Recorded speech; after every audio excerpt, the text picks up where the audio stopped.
मेरा job boring है, मेरी वाइफ मेरी फीलिंग को नहीं समझती, मेरे बच्चे मेरी परवाह नहीं करते, मेरा बॉस मेरी सुनता नहीं। सरकार हम प्राइवेट जॉब वालों का कुछ नहीं कर रही है। मेरे पास रिसोर्स नहीं है आगे बढ़ने के। बचपन में मेरे माँ बाप ने मुझको पढ़ाया लिखा नहीं, तो मैं आज सफ़र कर रहा हूँ। आज का दिन मेरा अच्छा नहीं है। यदि आप भी ऐसे एक सेंटेंस या एक से ज़्यादा सेंटेंसेस दिन में रिपीट करते हैं तो आपके लिए तालियां और कॉन्ग्रेचुलेशन, क्योंकि आप भी संसार में तेजी से बढ़ते हुए कंप्लेनिंग गैंग का एक हिस्सा हैं। कंप्लेनिंग गैंग का एक हिस्सा हैं। ये सभी सेंटेंसेस कहीं ना कहीं आपकी तरक्की में एक बहुत बड़ी बाधा बन रहे हैं। Shop floor value creator Dinesh Agarwal एक बेहद सफल इंसान और एक एवरेज सफल इंसान में यही अंतर है। बेहद सफल इंसान शायद गलती से ऐसे शब्द अपने मुंह से बोलता है और एवरेज सफल इंसान दिन में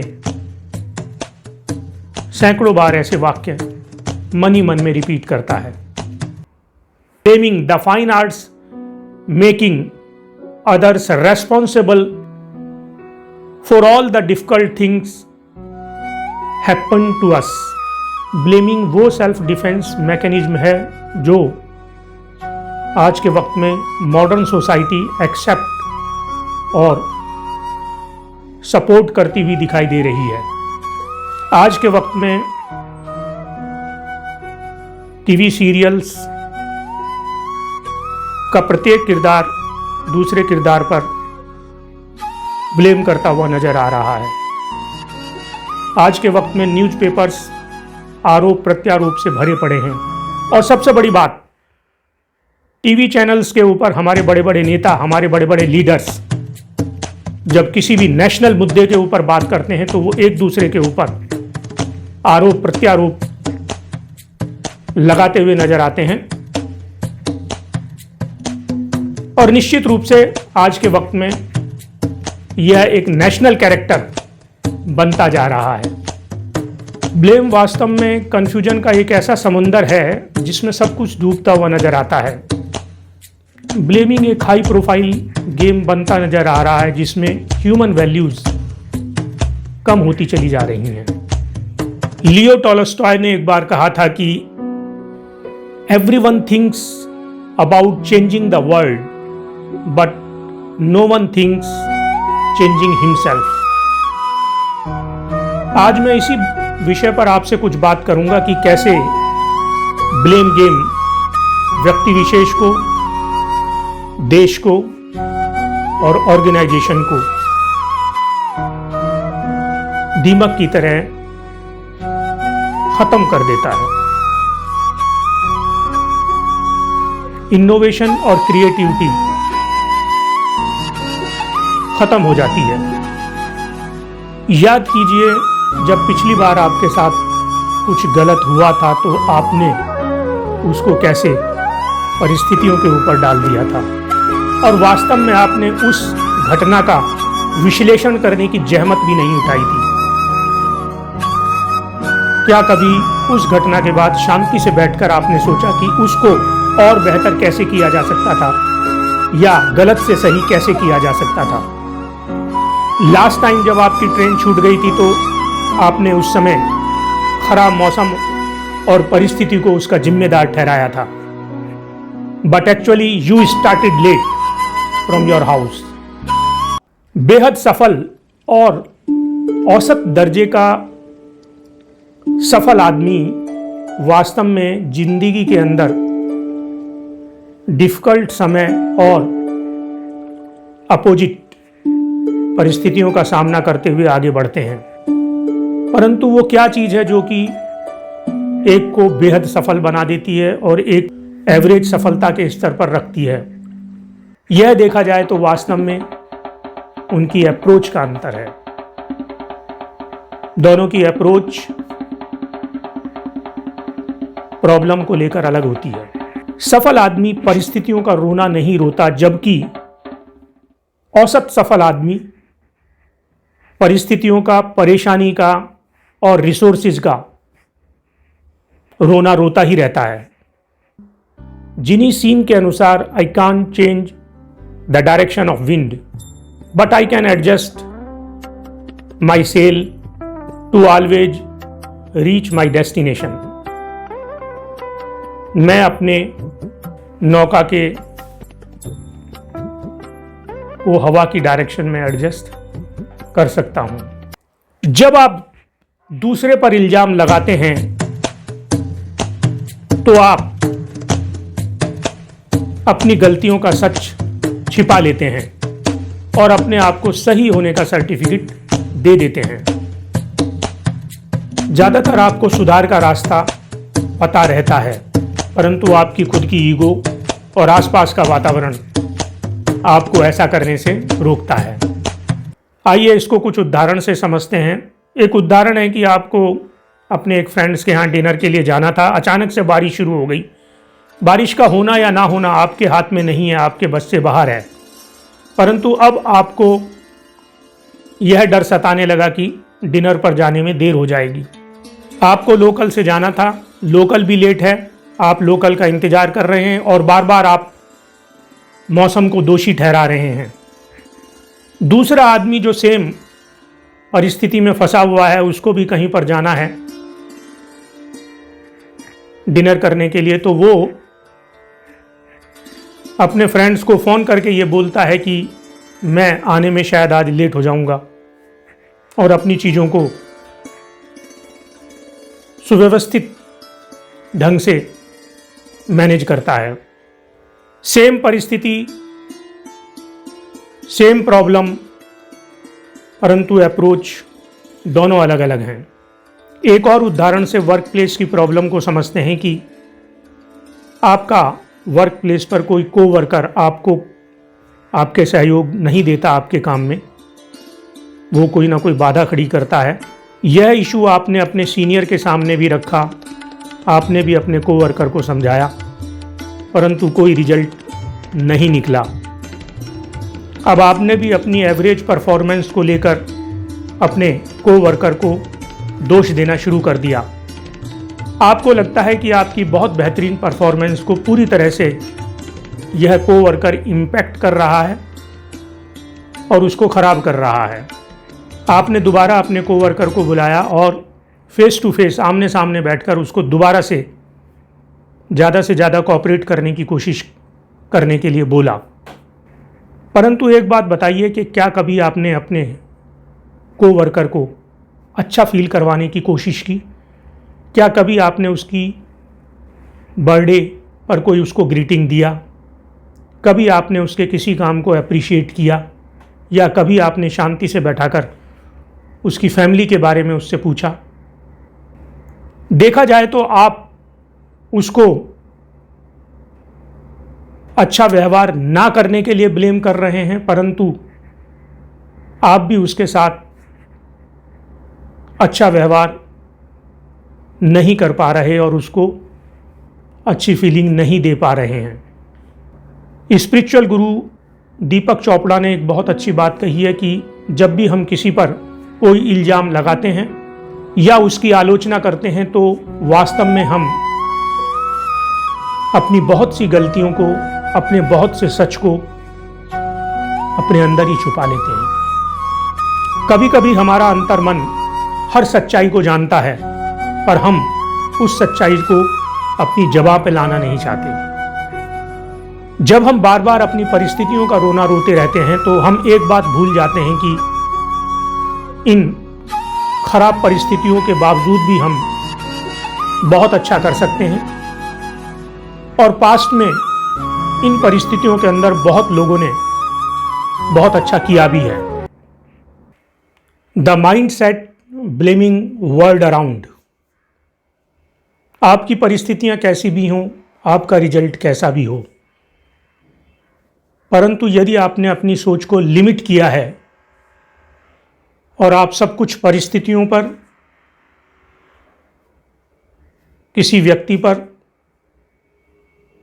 या किसी दूसरी चीज पर डालकर साइड होना चाहते हैं, तो आपके लिए अपनी परिस्थितियों और रिजल्ट्स को इम्प्रूव करना बहुत मुश्किल है, क्योंकि आप सच को झूठ साबित करना चाहते हैं।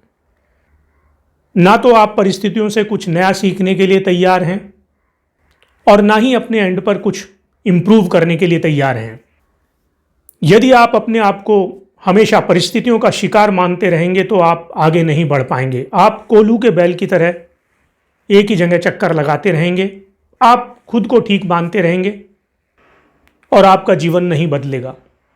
आप खुद को परिस्थितियों का दिलासा देते रहेंगे और खुद की गलती को एक्सेप्ट नहीं करेंगे। यदि आप अपने रिजल्ट इंप्रूव करना चाहते हैं तो ना तो परिस्थितियां, ना कोई व्यक्ति विशेष जिनके ऊपर आपने अपने रिजल्ट्स का ब्लेम डाला है, आपको कोई क्लू देने वाले हैं इंप्रूवमेंट का। आपको खुद अपने रिजल्ट्स को इंप्रूव करने के लिए क्लू को खोजना होगा। यदि आप इसी तरह से ब्लेम गेम करते रहेंगे तो आप खुद अपने हेट के पिंजरे में बंद हो जाएंगे और धीरे धीरे चिक चिक करने वाले एक ओल्ड पर्सन के रूप में कन्वर्ट हो जाएंगे।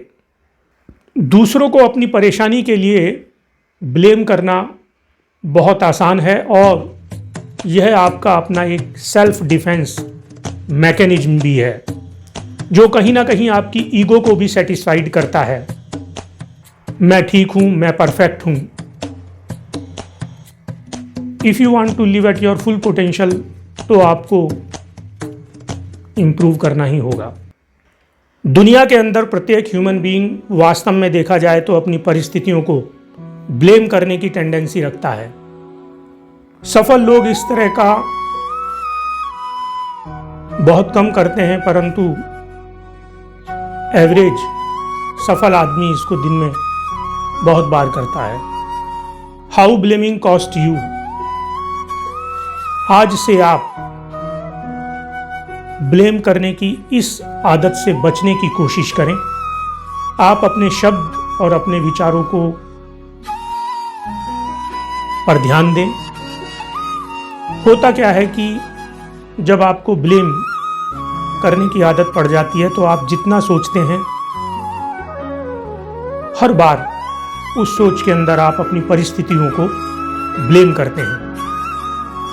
कुछ महत्वपूर्ण बातें जो आपको हमेशा अपने दिमाग में रखनी चाहिए।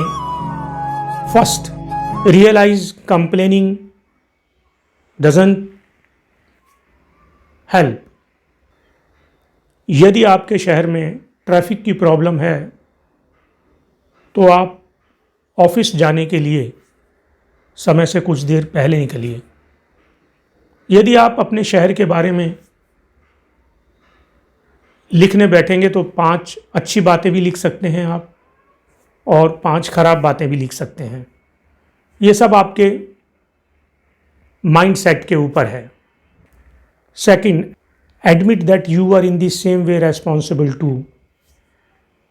इस चीज़ को आप एक्सेप्ट करें कि आप भी किसी गलती में बराबर के भागीदार हैं, यदि आप उसके लिए जिम्मेदार हैं। यदि आप किसी जर्किंग मैनेजर के अंडर में काम करते हैं तो और उसकी एक्सपेक्टेशंस और आशाओं के अनुरूप काम नहीं कर पा रहे हैं और बार बार आप अपने मैनेजर को दोष दे रहे हैं, तो मैं 2-3 बातें आपसे पूछता हूं कि क्या कभी आपने अपने मैनेजर्स के लिए टफ परिस्थितियों में काम किया है? क्या कभी आपने उसके किसी अर्जेंट गोल को पूरा करके दिया है, और वो भी बिना किसी एक्सपेक्टेशंस के? वैसे एक बात ये भी है कि कंपनी ने आपको बाउंड करके नहीं रखा है। आप नई कंपनी और नए मैनेजर को अपने हिसाब से नई जगह पर सेलेक्ट कर सकते हैं। You can exit from your existing company. तीसरी सबसे बड़ी चीज़ है कि spend time alone reviewing the situation. जो भी परिस्थिति अभी आप फेस कर रहे हैं और जिसकी वजह से रिजल्ट नहीं आ रहे हैं, उसको अकेले बैठकर रिव्यू करने की कोशिश करें। यदि इस साल आपका प्रमोशन या इंक्रीमेंट नहीं हुआ है और उसके लिए कंपनी खराब मार्केट को दोषी ठहरा रही है, तो आप यह सोच सकते हैं कि मार्केट खराब होने से मेरे प्रमोशन का क्या रिलेशन है। परंतु यदि आप अपने काम में कुछ एडिशनल वैल्यू ऐड करते और अच्छे रिजल्ट देते, तो हो सकता है कि आपको किसी ऐसी पोजीशन में कंपनी ट्रांसफ़र कर देती जहां पर आपकी ग्रोथ के चांसेस और ज़्यादा बढ़ जाते, और वो पोजीशन देखा जाए तो आपके प्रमोशन के बराबर ही थी। और यदि वास्तव में मार्केट ने आपके आउटकम को इन्फ्लुएंस नहीं किया, तो आप मार्केट पर दोष क्यों दे रहे हैं। फोर्थ सबसे बड़ी चीज़ है जो आपको सोचनी है, identify the lessons to learn. हर बार जब आपको दूसरों में दोष दिखाई देता है, तो आप ये पूछें अपने आप से कि आपने इस इंसिडेंट से क्या सीखा और यह जो आपकी लर्निंग है वो रिजल्ट में कैसे चेंज ला सकती है। आप इससे किस तरह से चेंज लाएंगे और इम्प्रूव करेंगे। मैंने भी अपने काफ़ी वक्त ब्लेम करने में गंवाया है।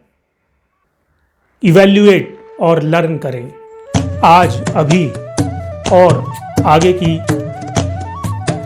लाइफ में। केवल यही दोहराएं, जब आप परिस्थिति, पर्सन या चीज़ों को दोष देते हैं तो आप अपनी गलतियों को देखना बंद कर देते हैं और लर्न करने का और आगे बढ़ने का एक और अवसर गंवा देते हैं। ब्लेम करना आसान है, परंतु अपने गिरेबान में झांककर अपनी गलतियों को देखना और अपना सुधार करना ही